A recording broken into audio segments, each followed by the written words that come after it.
Yes sir, ये अपीलान number 7 की first suspension of sentence की एप्लीकेशन फर्स्ट घटना कब की है? घटना है madam 24/12/18। Custody period more than 1.5 year. Offence 302, 149, 144। किसी को बेल हुआ क्या? नहीं सर, फर्स्ट है। क्या नाम बताया आपने अपना? मेहरबान। मेहरबान। अपीलान नंबर 7।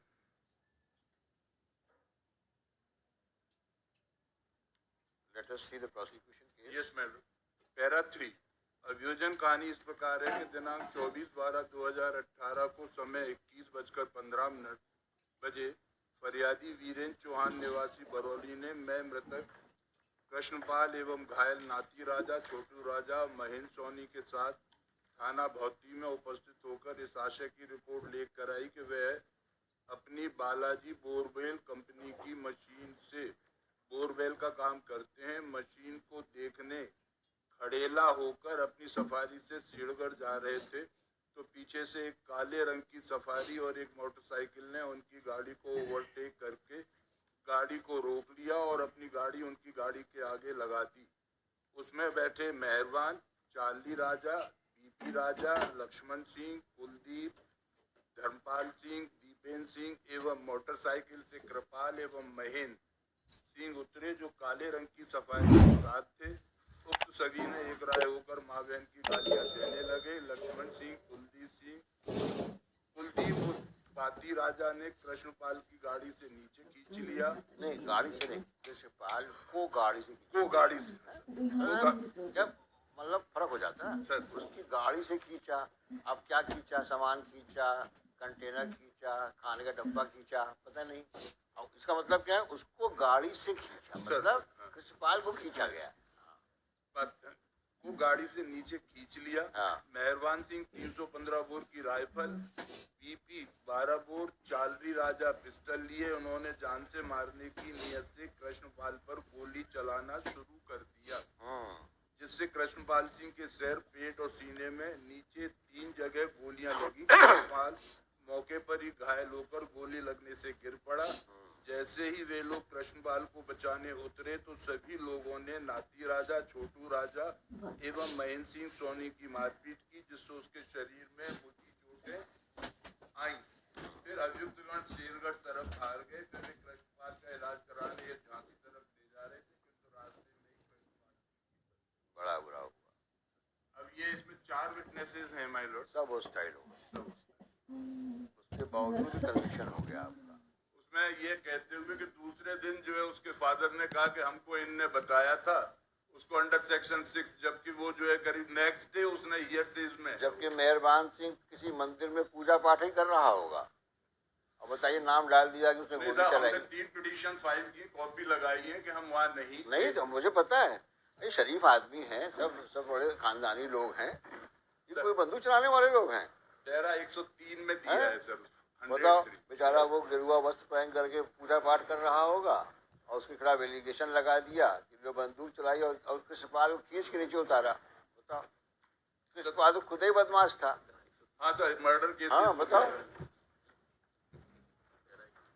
पैरा 103 श्रीमान। एक तो आप बहस कर रहे हैं, अच्छी बहस कर रहे हैं, अब आपने अपने मुंह में उंगली डाल के बहस को डाइल्यूट कर दिया। सामने डिब्बी रखी है आपने, इसमें उंगली डुबोया करो, हैं? आधे नंबर ऐसे कट गए तुम्हारे। अब आगे बढ़ो, क्या बोलना है? सर पैरा 103 बोलो। सर, प्रकरण में बचाव पक्ष की ओर से यह तर्क दिया गया है कि अभियुक्त मेहरबान के संबंध में घटना के चश्मदीद साक्षी ने कोई कथन नहीं किए होकर अभियोजन का समर्थन नहीं किया तथा अन्य साक्षी भगवत सिंह आशा साध ने भी अभियोजन का समर्थन नहीं किया होकर उसे पक्ष विरोधी घोषित किया गया है। उक्त संबंध में यह विवादित स्थिति है कि अभियुक्त मेहरबान सिंह की अनुपस्थिति में किए गए कथन उनके विरुद्ध साक्ष्य में ग्राह्य नहीं है। सही बात। किंतु प्रकरण में अभियुक्त के उपस्थित होने के पश्चात साक्षी भगवत आशा साध ने साक्ष्य में यह स्पष्ट रूप से कथन किया है कि उक्त कृपाल सिंह को सबको उसके साथी भौती लेकर आए थे जब थाने से कृष्णपाल के साथ के लोगों ने न्यायालय में उपस्थित आरोपीगण द्वारा कृष्णपाल को गोली मारने के संबंध में उसे बताया तथा उक्त दिनांक को साक्ष्य के दौरान न्यायालय में अभियुक्त मेहरबान सिंह भी उपस्थित था। उक्त साक्षी ने पूरक प्रश्न में यह स्वीकार किया है कि उसे महेंद्र सोनी, नाती राजा और वीरेंद्र ने यह बताया था कि अभियुक्त ने उनकी भी मारपीट की थी, जिसका प्रतिपरीक्षण में खंडन नहीं है। उक्त साक्षी ने प्रतिपरीक्षण में यह स्वीकार किया है कि उसने न्यायालय में आरोपीगण के संबंध में महेंद्र सोनी, नाती राजा, वीरेंद्र के द्वारा बताए जाने का बयान झूठा व गलत दिया है। इस प्रकार उक्त साक्षी के कथन जो घटना के समान अनुक्रम में उसी दिन घटना के कुछ घंटों के पश्चात साक्षी को उसके पुत्र कृष्णपाल सिंह को गोली मारने के संबंध में जानकारी दी गई, जो साक्ष्य 6 साक्ष्य विधान के तहत संगत है, परंतु वो नहीं है सर, ये दूसरे दिन दी गई है, नेक्स्ट डे। और बाकी के जो तीनों विटनेसेस हैं माय लॉर्ड, वो तीनों विटनेसेस होस्टाइल है। ट्राई कोर्ट का ये कहना है कि चूंकि इसके खिलाफ कोई बयान नहीं दिया है, तो हमारे खिलाफ जो आई विटनेसेस ने बयान दिए हैं, उन्होंने ये कहा है कि हमने फादर को कोई सूचना नहीं दी, उस संबंध में कहीं कोई नहीं है जो हमारे खिलाफ है। टोटल आई विटनेसेस ने जो प्रोसिक्यूशन स्टोरी को एकदम धाराशाही कर दिया। कहाँ का केस है सर? ये है डिस्ट्रिक्ट शिवपुरी का है।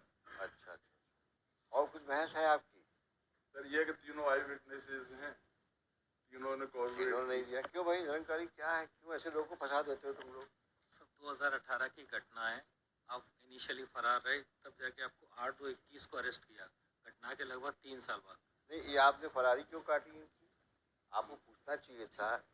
4 धाम में गए हैं, केदारनाथ जी गए हैं, बद्रीनाथ जी गए हैं, कहाँ गए हैं? ये टाइम लगता है ये पूजा पाठ करने में, और 3 साल क्यों? कितना दिन 4 धाम मैंने साहब इसीलिए मैंने हाई कोर्ट ने डीवी ऑनरेबल डीवी का ये ऑर्डर था कि ये जो है शिवपुरी में थे हॉस्पिटल का सीसीटीवी फुटेज 3 पिटीशन की कॉपी। ऐसा क्यों करते हो भाई? क्या ये बड़े प्रभावी आदमी है? 3 साल से शिवपुरी में है, उनको अरेस्ट तक नहीं किया? नहीं सर, जांच चल रही थी, हमारी कॉपीज पेश की है। मैं वही कह रहा हूँ, जांच चल रही थी, और जब जांच के बाद में पैरा 84 में हम स्वयं सरेंडर हुए जब जांच कंप्लीट हुई है। ये तो इनकी महानता है। बेचारे खुद गए थाने में सरेंडर होने के लिए, और तुम बोलते फरारी है।